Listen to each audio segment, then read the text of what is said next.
السلام عليكم ورحمة الله وبركاته كسو دوادا وركا جنال كباريس ميديا مدحوينها الصومالية أيها صحيحي شرعي قال لدقالن كمسوماسوقا وزير كمالية الصومالية أيها شيغي إن أي ميل وناكسن مريسو دين عافينة الصومالية حير إلاليها قود الصومالية مدني دكتور أحمد داهر علي أيها قاري مقالة بيدابو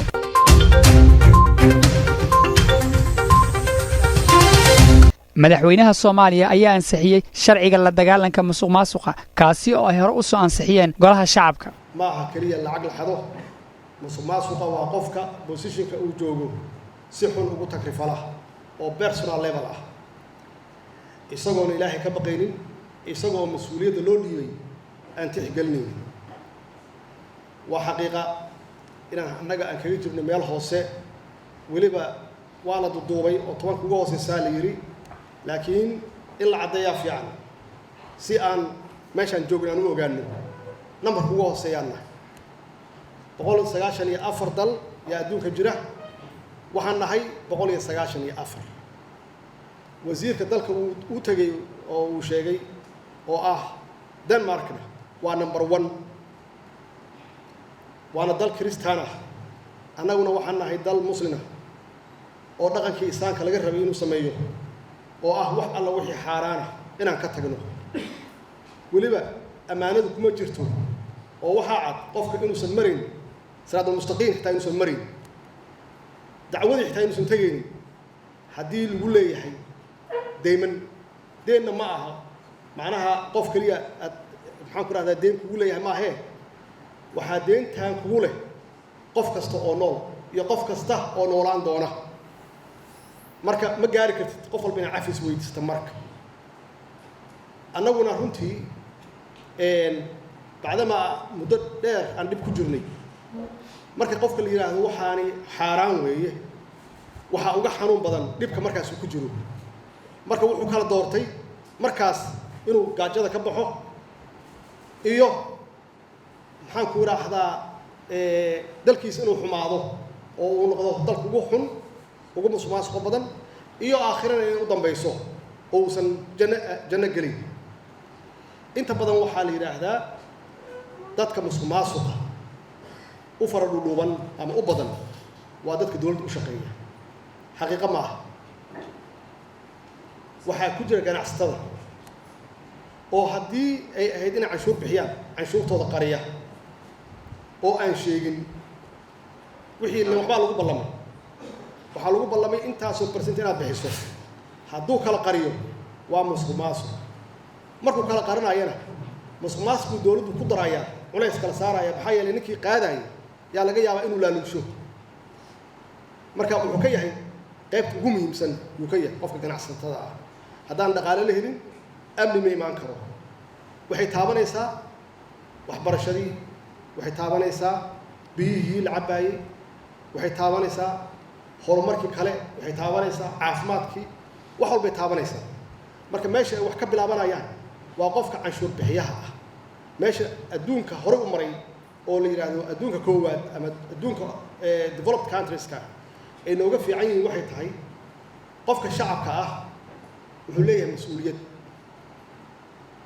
social responsibility uu leeyahay mas'uuliyadaas waxa ugu horeysa dawladdan adiga iska leh adiga ku nool waxay ilaalisaa amnigaaga ilaalisaa waxay ku siisaa caafimaad waxay ku siisaa xasilooni way ku difaacdaa oo cadow dibadda kaaga yimaadeen kaa difaacdaa sharafkaaga iyo qabkaaga iyo gacanta ku haysaa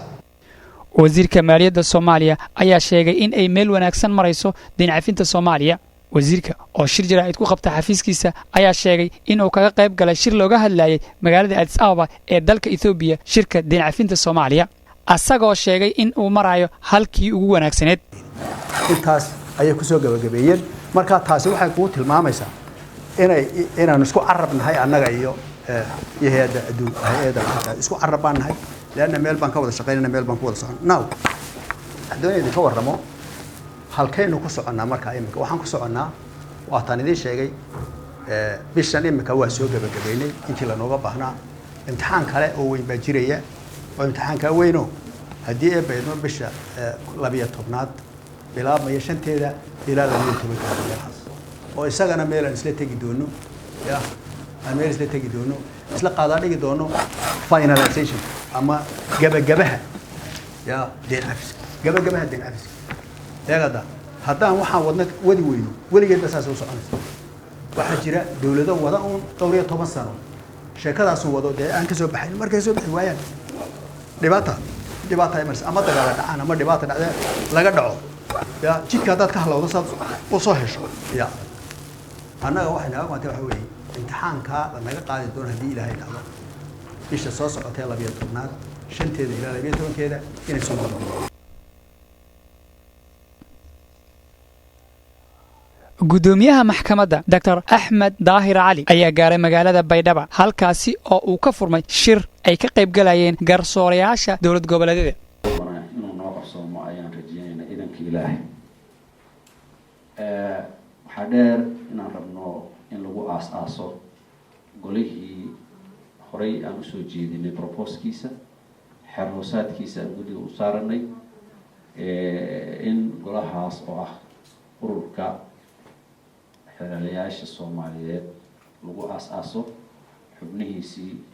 iyo xeerkiisina maanta la ansixiyo maanta yaan dhihnay intuu shir ku socdo la ansixiyo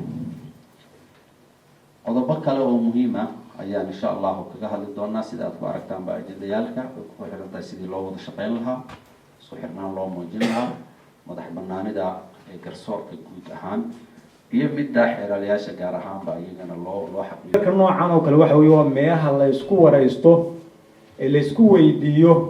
maxaa inooga hirgalay qorshayaashii aynu lahayn sanadkii tagay ama sanadka aynu ku jirno waxyaabihii inoo qorshaysna maxaa inooga hirgalay